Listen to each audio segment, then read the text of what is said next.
Selamat siang. Assalamualaikum warahmatullahi wabarakatuh. Saya hari ini akan memberikan perkuliahan di Hukum Bisnis di Fakultas Ekonomi. Berhubung ada virus corona, ini saya perkuliahannya jarak jauh dari rumah. Mudah-mudahan tidak mengurangi kualitas. Pada kesempatan kali ini, saya akan menguraikan masalah hukum perusahaan.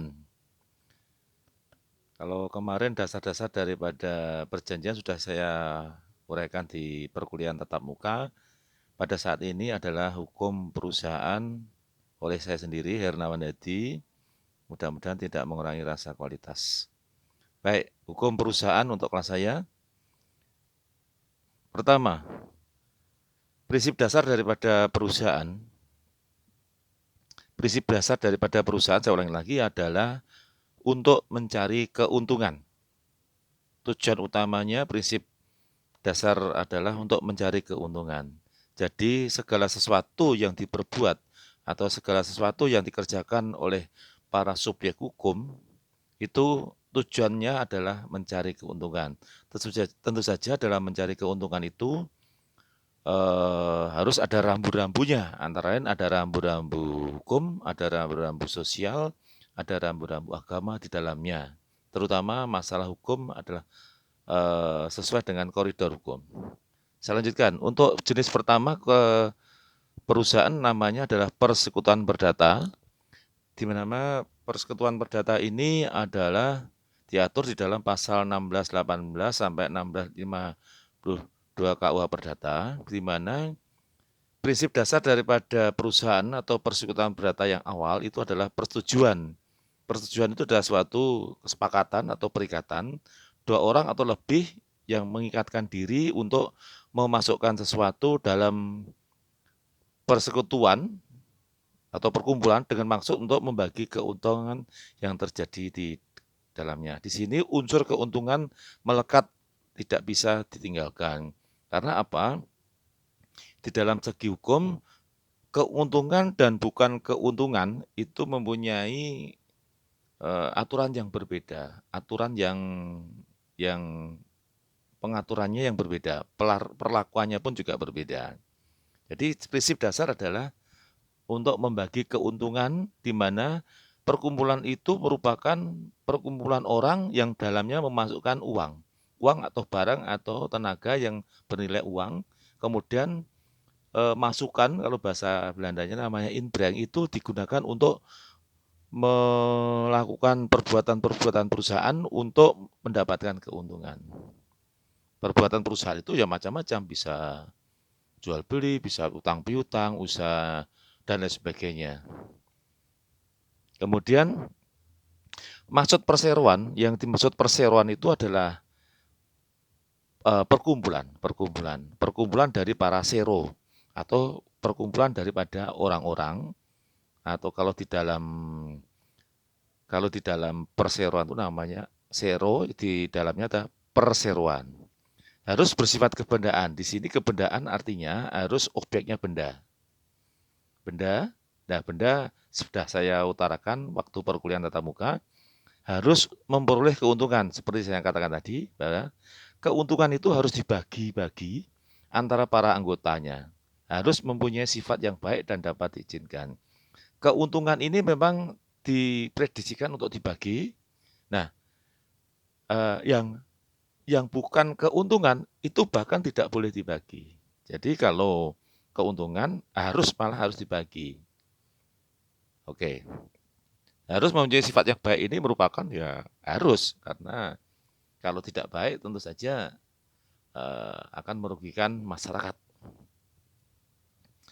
Unsur-unsurnya, karena persekutuan itu ada lebih atau perkumpulan dari satu orang lebih, dua orang terlebih, maka harus ada lebih dari satu subjek hukum atau pihak. Karena memang perkumpulan ini dasarnya adalah perjanjian. Perjanjian di sini itu pasti lebih dari satu pihak atau dua pihak lebih. Harus, karena merupakan perjanjian. Adanya kehendak bersama, jelas kehendak bersama merupakan kesepakatan, kemudian mencapai tujuan tertentu, tujuannya tentu saja yang baik, adanya kerjasama di antara para anggota, kemudian memasukkan sesuatu, bahasa Belandanya inbreng. Memasukkan sesuatu itu adalah seperti uang tadi saya katakan, yaitulah masukan itulah yang digunakan untuk mendapatkan keuntungan. Nah itu, keuntungan dari masukan tadi akan dibagi-bagi sesuai dengan aturan yang berlaku. Kemudian isi perjanjian perseroan. Jadi di dalam kerjasama itu diikat oleh perjanjian. Perjanjian kemudian ditulis di dalam suatu secara tertulis gitu. Karena tertulis itu bisa dua macam, bisa di bawah tangan, bisa di notaris atau legalitas. Kemudian di dalam perjanjian itu disebutkan berapa besar masukan dari tiap-tiap persero dalam perseroan. Itu untuk menentukan nanti berapa besar hak keuntungan yang didapat. Karena keuntungan yang didapat itu akan disesuaikan dengan persentase masukan. Kemudian cara bekerjanya bagaimana? Cara bekerjanya ini karena di dalam suatu perseroan, persekutuan itu lebih dari satu atau dua orang atau pihak, maka bisa diperjanjikan beberapa, satu atau dua daripada anggota yang mewakili perseroan tersebut. Jadi yang lain diam, mengawasi. Kira-kira seperti itu. Kemudian pembagian keuntungan, kalau pembagian keuntungan itu harus sesuai dengan persentase yang tadi. Tentu saja kalau ada klausula. Klausula itu syarat-syarat tertentu yang menyebutkan tersebut. Kemudian tujuan kerjasama apa, lama waktunya bagaimana, hal-hal yang lain yang perlu dianggap perlu dimasukkan di dalam akte pendirian. Akte pendirian atau semacam itu ya akte pendirian lah begitu, atau akte perkumpulan, akte yang menyebabkan perkumpulan itu berdiri. Kemudian seperti yang saya utarakan tadi bahwa perseroan itu adalah untuk mendapatkan keuntungan. Keuntungan ini adalah asas keseimbangan, itu diatur dalam pasal 1623 KUH Perdata. Apabila tidak ada perjanjian sebelumnya, jadi tidak ada dimasukkan di dalam klausula, di dalam akte pendirian, maka keuntungan dibagi berdasarkan besar kecilnya masukan atau inbreng, besar kecilnya. Jadi persentase. Terhadap persero yang memasukkan kerajinan, pengetahuan, pengalaman, tenaga, bagian keuntungan disamakan dengan bagian persero yang memasukkan uang atau barang yang lebih sedikit. Nah ini aturannya memang demikian, tetapi aturan ini bisa disimpangi. Disimpangi dengan apa? Dengan klausula. Misalnya orang yang memasukkan inbreng yang berupa tenaga kerja itu seharusnya mendapatkan bagian yang sama dengan masukan yang terkecil, bisa diperjanjikan lain. Lebih barangkali atau sama dengan yang terbesar, boleh saja karena memang tenaganya itu dibutuhkan atau sangat perlu untuk suatu kemajuan perusahaan. Saya lanjutkan itu.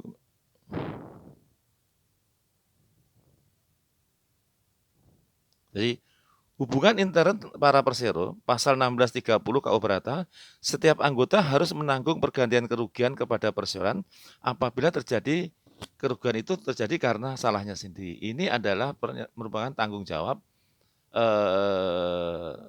para pelaku atau yang mewakili perseroan. Kemudian keuntungan dan kerugian dibagi menurut perbandingan besar kecilnya modal yang disetor, kecuali di perjanjian lain, tadi sudah saya utarakan.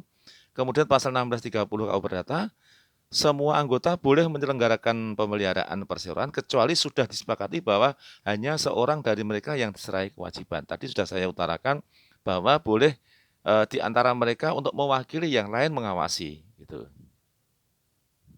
Kemudian persekutuan firma. Persekutuan firma itu adalah persekutuan perdata tadi yang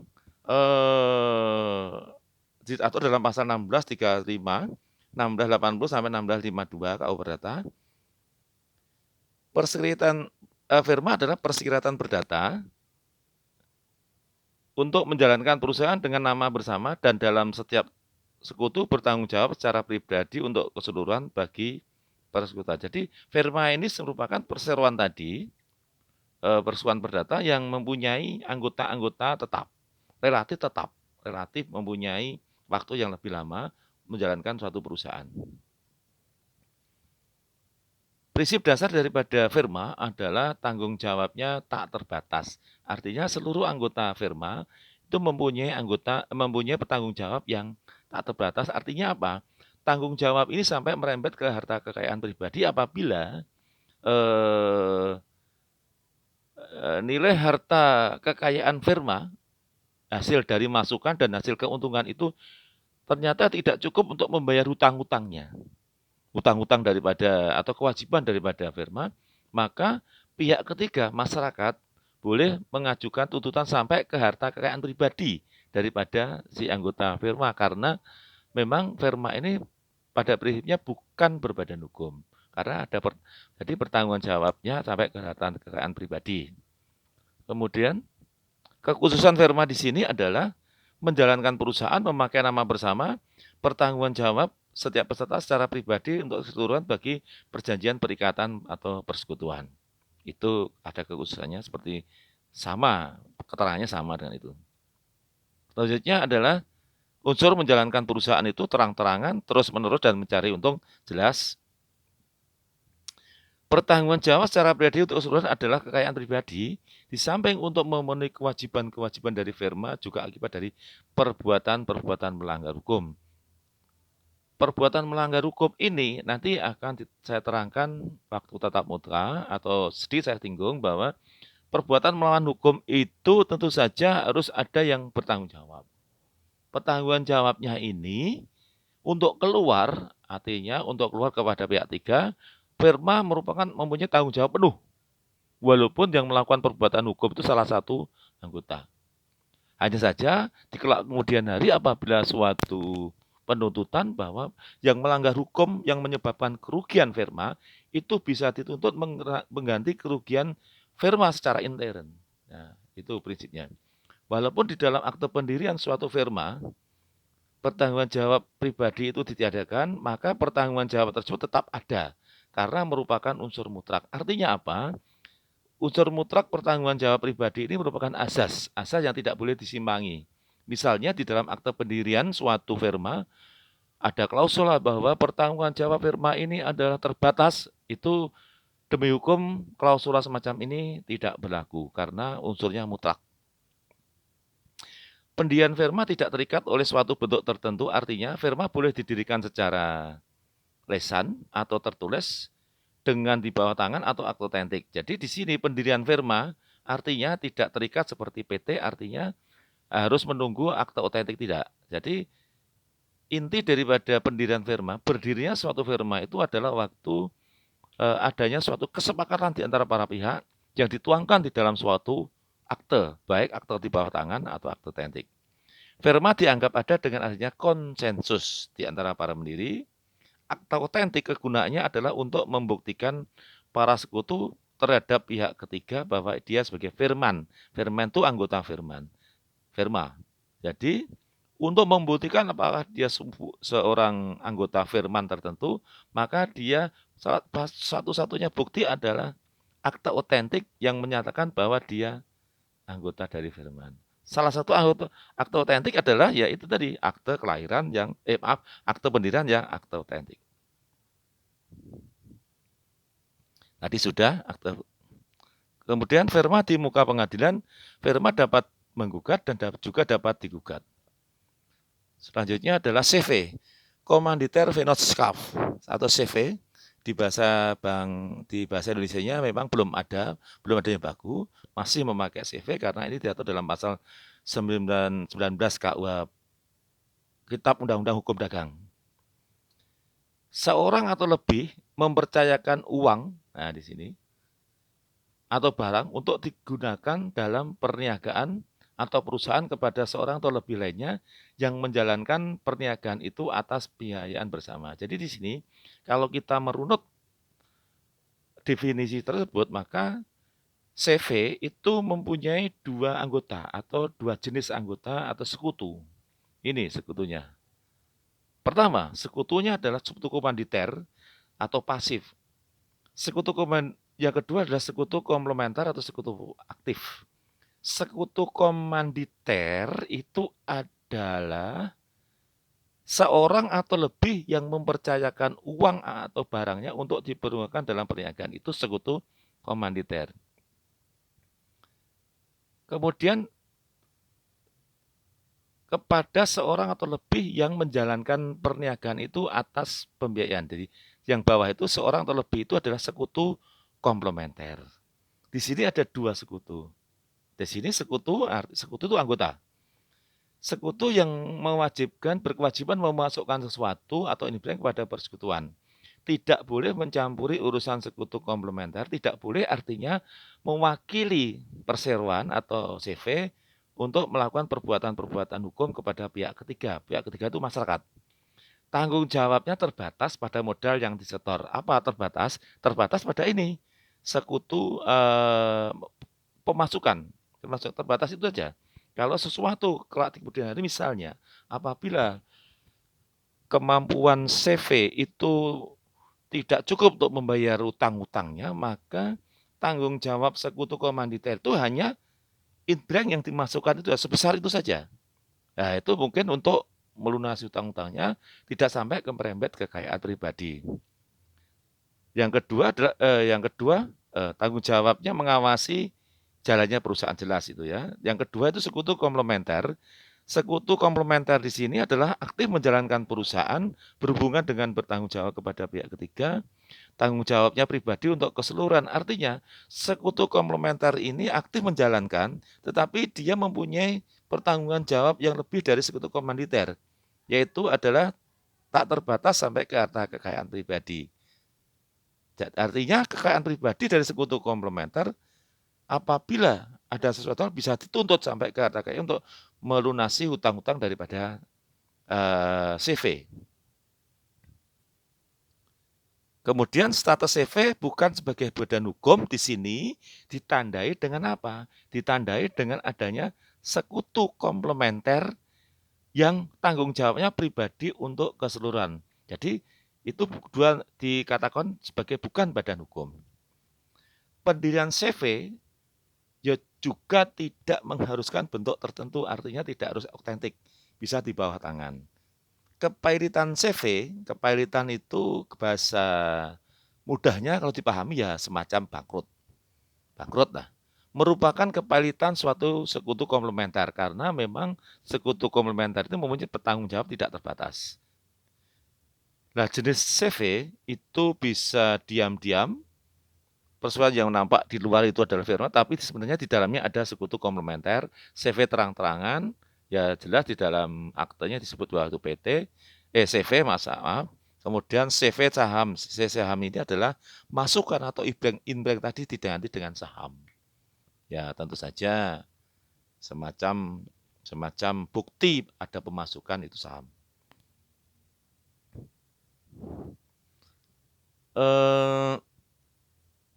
Bentuk yang keempat itu adalah perseroan terbatas. Karena waktunya terbatas banget. Jadi ini ada 4 bentuk, perseroan persekutuan berdata, firma, CV, dan PT. Ini nanti saya akan bicara PT secara singkat aja dulu. Perseroan terbatas, disinilah yang badan hukum. Disebut terbatas karena yang tanggung jawabnya terbatas. Disebut perseroan karena apa? Terdiri dari parasero. Parasero itu adalah pemegang saham. Pengaturan PT dulu tidak secara eksplisit dinyatakan sebagai badan hukum, tetapi diakui sebagai badan hukum itu dapat disimpulkan dari pasal 40, 43, 45 KUHD, yang dimana aturan PT yang menurut KUHD itu bahwa pertanggungan jawab parasero itu terbatas pada sero yang dimiliki. Dengan adanya pertanggungan jawab sero yang dimiliki oleh para pesero, itu menyatakan bahwa PT berbadan hukum. Gitu. Sekarang Undang-Undang Nomor 1 Tahun 95, kemudian diperbarui dengan Undang-Undang Nomor 40 Tahun 2007, Pasal 1, PT adalah badan hukum yang didirikan berdasarkan perjanjian dengan melakukan kegiatan usaha dengan modal dasar yang seluruhnya dibagi dalam saham. Jadi prinsip dasar daripada PT itu adalah badan hukum, di mana perusahaan itu memang berbentuk PT, seluruh kekayaan berbentuk saham. Nah, saham maksudnya yang dimasukkan di dalam PT itu, kemudian yang masukkan itu siapa?